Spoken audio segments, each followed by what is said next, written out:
Hey everybody, Max here, or Malika, aka Electric. I'm Wilfred Brimley, and I'd like to talk to you for a few minutes about diabetes. This topic is about diabetes. Diabetes, living with the devil, basically. No, so, if you have Diabetes.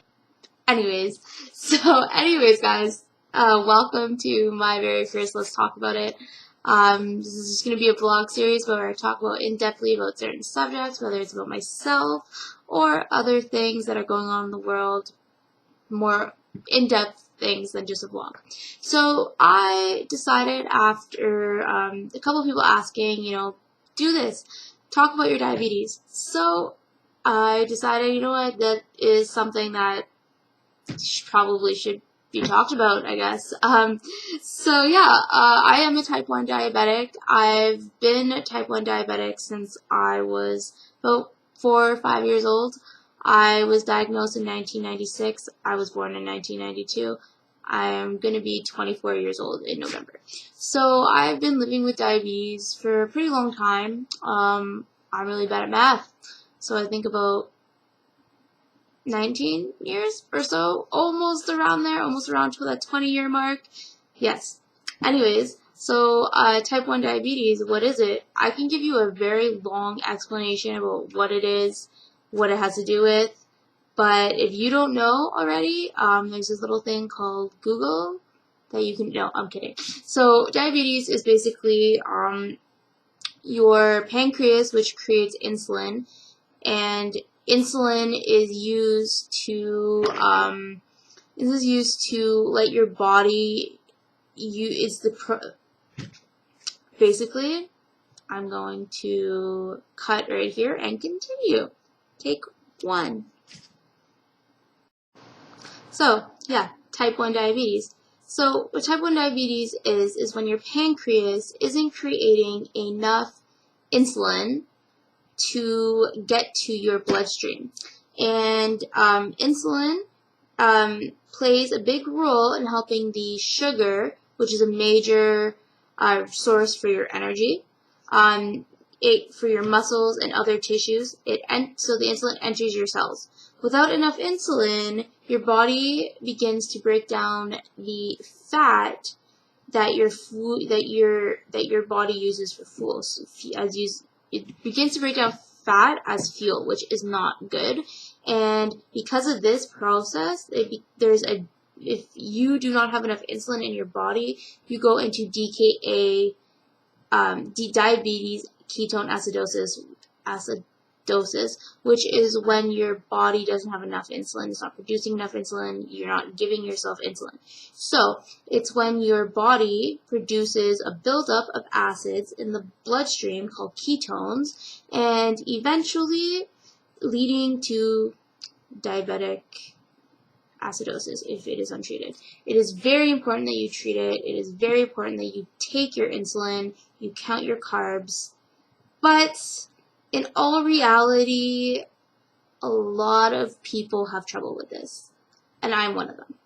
So my story begins as a little teeny weensy Malika off in the free world, doing her thing, drinking her juice, not giving a shit, eating all her popsicles when she shouldn't eat your popsicles. Anyways, so I was diagnosed with diabetes when I was about 4 years old. I barely remember what my life was like without it, but I don't remember the process of it. I remember sitting, my parents being sad. I remember screaming my head off for 2 hours when I was little, when my parents had to give me finger pick.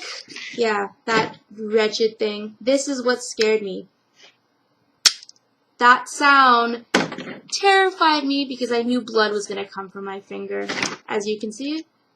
Oh, well, shit. Whoops. Cut. Okay, so, you see this? This is maybe gross for some, but, if anybody wants to know. This took me once when I first was diagnosed. Oh, blood should be there. I don't know if you guys see the blood. But, yeah. So, that took me about 4 hours to do. My dad walked out because he couldn't handle it. My grandfather walked out. Two very wonderful and strong women, my mom and my grandma, had to get me to do it. So that was step one. That was my first memory of ever experiencing diabetes. Number two, I remember getting to jab a syringe into my dad's arm without insulin, and so that they would know what it feels like. And so, yeah, that's what I remember. And back then, in the 90s, we had syringes. We didn't have pumps, which I don't have to display because I'm not on a pump. And we didn't have needles and things like this. It was a very new thing, pens. So yeah, I had to do it with a syringe, and I don't even remember when I got onto these wonderful things. So yeah, anyways, guys, speaking about my story with diabetes, as I was getting older, maybe when I hit like around 12, my parents never let me sleep out. I always had to go home to do insulin shots. I had to call my parents when I was at my friend's house. Sometimes if they were in the neighborhood, I had to go home unless I brought my insulin with me. And I was only allowed to sleep out at maybe like 2 people's places, if that. So yeah, what I had to do was carry this lovely thing around. And it actually was in like, you know those like lunch pails that people used to have when they were kids at school? I carried mine in a big red one. And I put a bunch of stickers on it, so when people ask, they're just like, "Oh, cool, what's that?"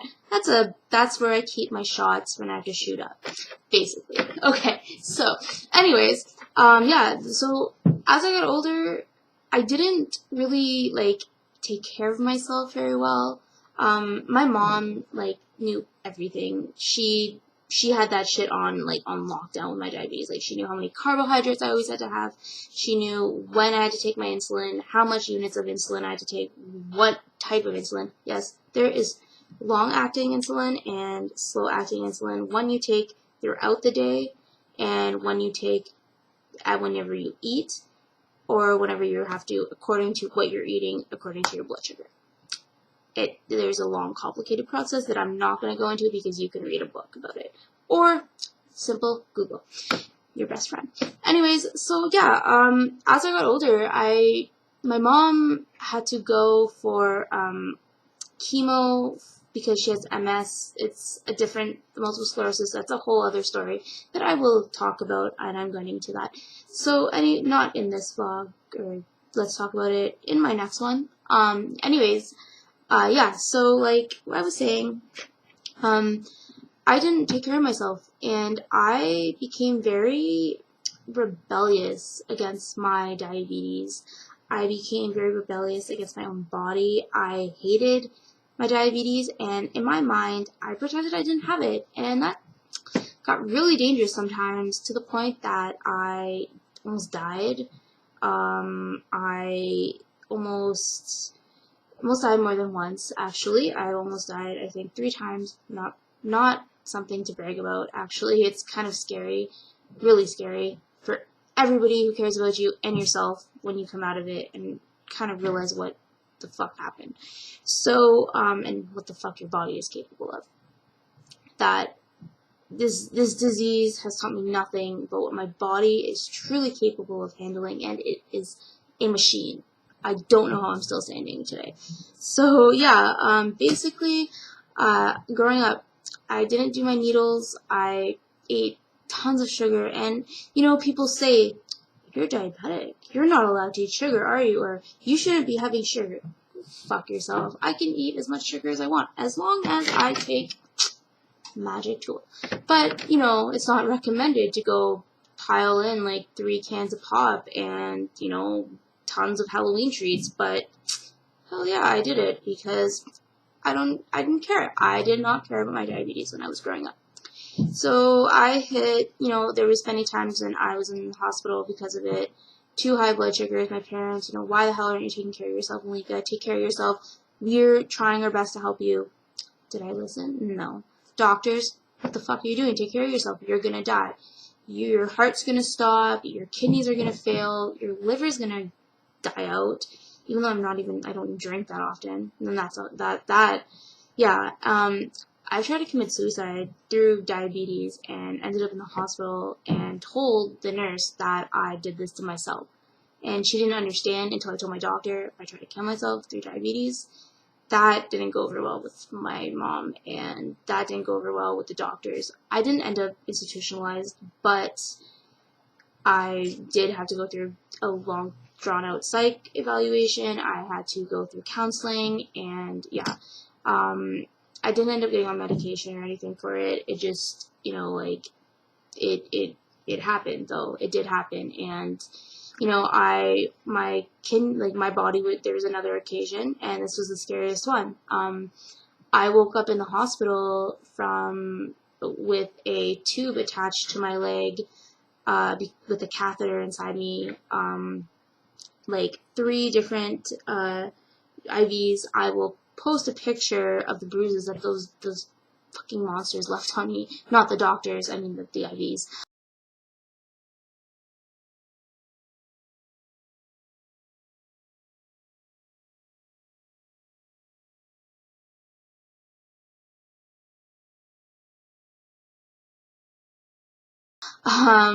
Yeah, like it was brutal. It was brutal what happened, and I have nobody but to blame but myself. That is the worst part about it. I don't have anyone to blame for my DKA near-death experiences. Waking up in the hospital, not remembering what the fuck happened, or like when you're going through before you black out, being delusional and being so sick and puking your brains out, and all you want is water, and then being like come to in the hospital asking for water, and they're like, no, we're not allowed to give you water because you'll get sick. Being on oxygen machines because you're hyperventilating because you can't breathe because you're panicking. People telling you have to calm down when you can't calm down. Your boyfriend, my boyfriend, having to, call the ambulance on me. My best friend finding me, like, screaming at the top of my lungs. Like, I did not take care of myself. And then this is my biggest wake-up call of all, was the summer of 2013. Yes, after my first year of college. I was 20 years old, turning 21, and I got really sick, and a complication that came from my diabetes, and I don't know if anybody who's watching has diabetes has this or gets this, but diabetic neuropathy in my feet. It started in my leg. It went to my feet.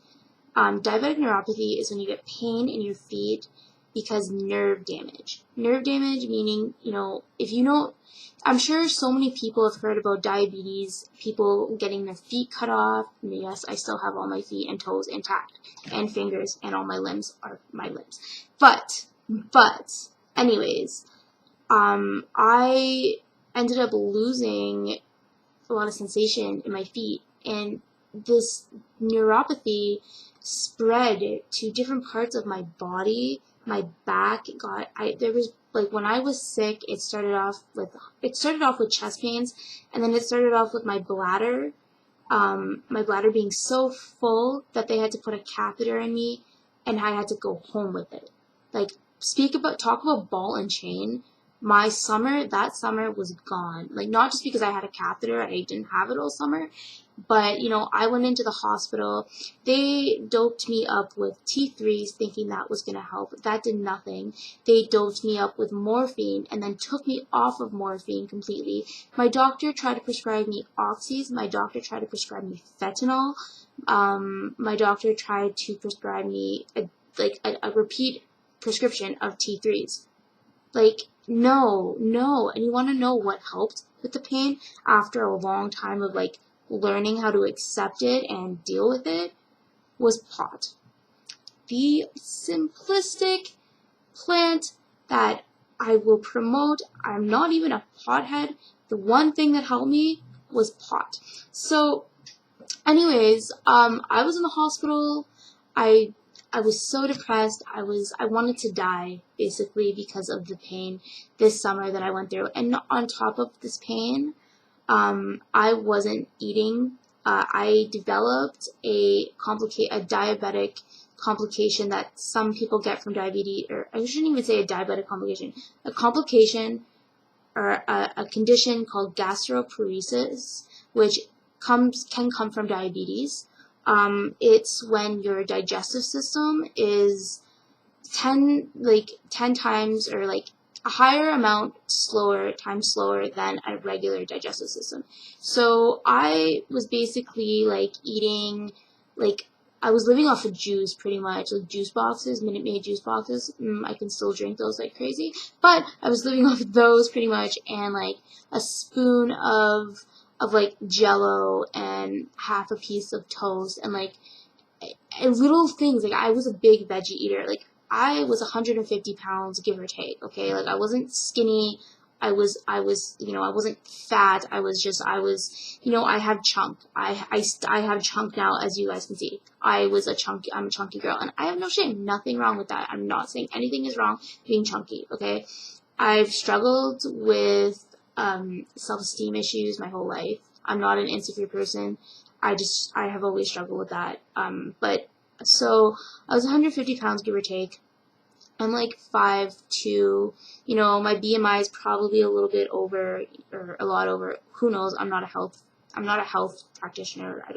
Anyways, so yeah, I was 150 pounds, and throughout this process of having this condition, this gastroparesis condition, there were days when I think, like, I went without eating for 3 days at one point, and all I was drinking was a little bit of juice and water, and barely even any water. It was enough to take my pills and keep my blood sugar above 3. There was one morning, I remember my parents came downstairs, because my room was in the basement when I was living there, and they came downstairs and they tested my blood sugar because I was so out of it. It was 1.3. Like, that is really low. I'm actually really unsure how, like, a lot of people in America, United States, I live in Canada, but in America they do it differently, the numbers, and I really, like, in the hundreds and stuff, I don't know how that really works out, because I've never had that with my machine. But yeah, so 1.2 or 1.3 was my lowest I've ever been, or 1.0, or something like that.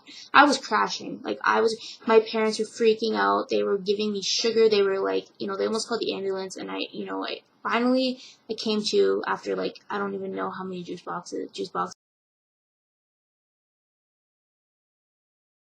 and like honey and stuff. So yeah, like, to give you a clear picture, like, I was not eating, and I dropped down to I went to 115 pounds. My doctor's like, this isn't normal. That was within a month. I started this in mid-July, and by October, I was 98 pounds. I went from 150 to 98 pounds. I lost 50 pounds in July, August, September, like in 3 to 4 months, that much weight. In the most unhealthy way, I cut out salt, I cut out sugar, I cut out meat, well, barely cut out sugar. I cut out sugar. I didn't eat very much. I cut out fruit, I cut out veggies, I cut out, like I said, meat, starch, everything. There was very few times when, like, my parents can get me to eat mashed potatoes here and there. Like, it was bad. Like, my doctor had told me, I knew by December that, because I was waiting to see a neurologist to get me on medication for my neuropathy, and I was so sick that my doctor had to threaten me to, like, go, like, he was gonna say, like, he said, if you don't start eating, we may have to put a feeding tube in through your stomach, and you're gonna have to eat that way. People thought I was anorexic. I'll post a picture. I mean, it's not gonna be the best picture, but you can tell I was tiny, like, tiny.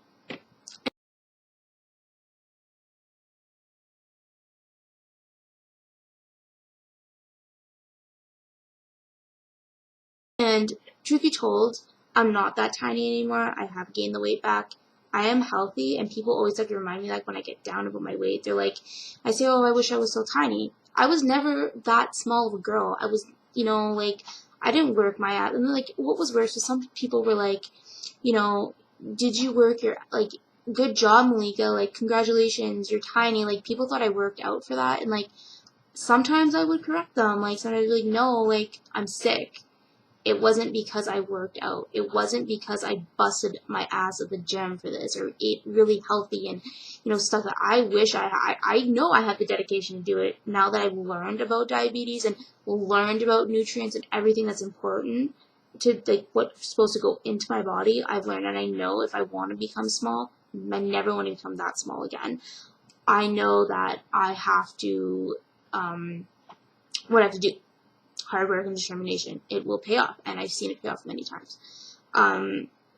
Thing is, though, like, I have gained all the way back, and people were saying, like, I think, like, I was told that people thought I was anorexic and that I was doing it to myself, and I took a year off school, so, like, while all my friends that I made in school were going on and, going through this classes, I had to take a year off school.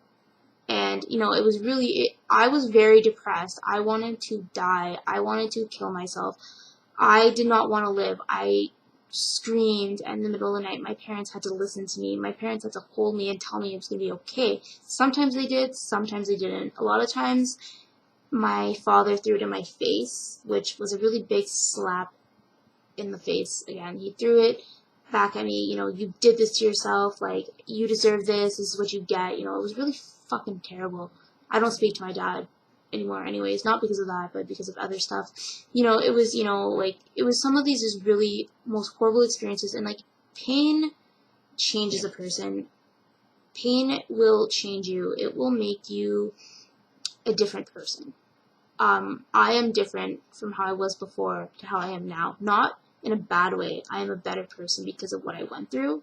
I have learned, and it's weird because, I have to say this, like, people who have their families in their lives, you don't realize what unconditional love is until you can't give back to the people who cared for you.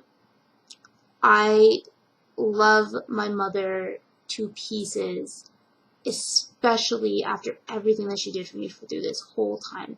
She was there. She quit what she quit. Like, she was, going to, like, community events and being very involved with her multiple sclerosis stuff. And she quit all of that so that she could help me and be there for me in case I needed her. She was there by my side all the time. I had friends that didn't give up visiting me. And even though I may not speak to those people anymore, they were there for me. And, people who would not give up on me, they wouldn't. They stuck by my side and always was there. And I have so much appreciation, and that also is what helped change me.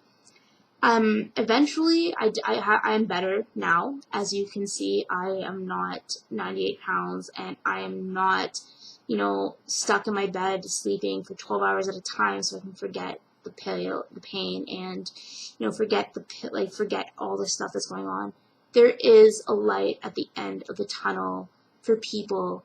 You have to believe. And, when I was in the hospital, I stayed in the hospital for a couple of days, and my endocrinologist, which is a diabetic doctor, said to me, "It's all in your head." And I wanted to punch him in the face, because when I was that sick and in that much pain, someone trying to tell me it's all in my head, like, go fuck yourself, man. I actually have only seen him once since I have gone out of the hospital because of that. I've seen my diabetic doctors since then. I've seen pain, I've gone to pain groups. I've gone to doctors not doctors, but like, like I've gone to, like, a counselor or social workers about this stuff, like, and they got me into pain, like, support groups, and, and I reached out to people on the internet, and, my cousin went through this, if not worse, and, he's also a diabetic, type 1 diabetic. Diabetes is something that runs in a family sometimes. It doesn't, like, it runs in my family at least. So yeah, my cousin, like, some family was there for me. They were there. They saw what happened. They were, they're supportive. Support and just a faith in yourself. That's where my strength came from, was faith in myself, faith in my, like, I'm not religious. I am not a religious person. My belief did not interrupt this situation. I did not grow religious because of this. I did not grow any less or more religious than I am because of this. I became very dependent on my personal strength from my body, and I believed in my mind and my soul, and once I got on the proper medication to help my pain, and I started eating more, and I started going out more, and I started talking to my friends again, and I met my boyfriend shortly when I was getting better, and he's helped me completely. And since then, my diabetes has good and bad days. I can't say I became this perfect angel.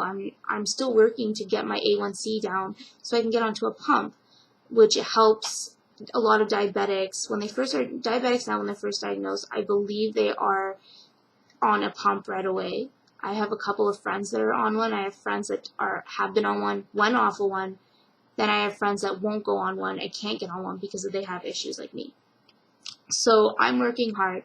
I've been in the hospital once since then, and I've had many times where I've been getting sick or I can't get up out of bed and my boyfriend has to help me or bring something to me, or like when we were living apart, he left his apartment to go get my insulin, or left to go get juice right away from me because he had none at his place. Like, there has been those times, there has been those scares, those things have happened. It's something that I live with, and diabetes is not you. I am not my disease. I have learned that I have diabetes. I have type 1 diabetes.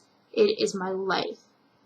But it is part of my life, but it's not who I am. And for so long, I denied that I had it. I didn't accept that I had this disease that can take my life, I didn't want to let it control me, but not realizing it did control me, and it took me a very long time to realize that. And then some days I still have such a hard time. Some days I just sink into this like pit of like self-pity and self-loathing because of life, because why me? Yeah, why me? Fuck. Because I can handle it. I can do this. I got this, and you do too, man. You or girl, or you do too. You can do this.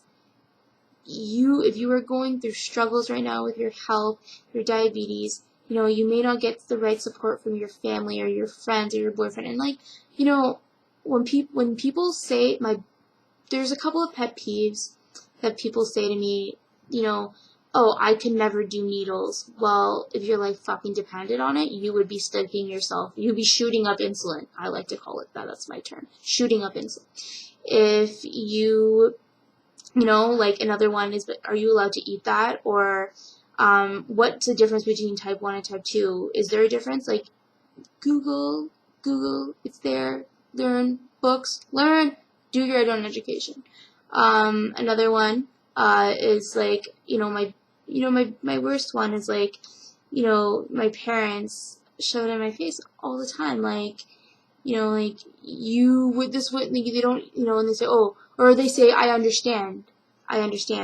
Like, you may be able to see what I'm going through. You may be able to see the pain that's going on in my life.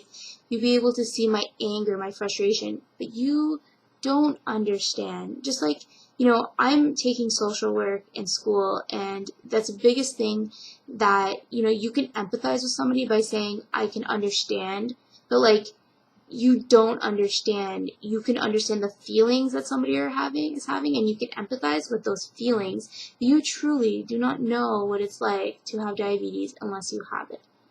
And I have talked to friends about that, because they talk about how, their families say they can understand, or that they don't understand. And, well, how can they?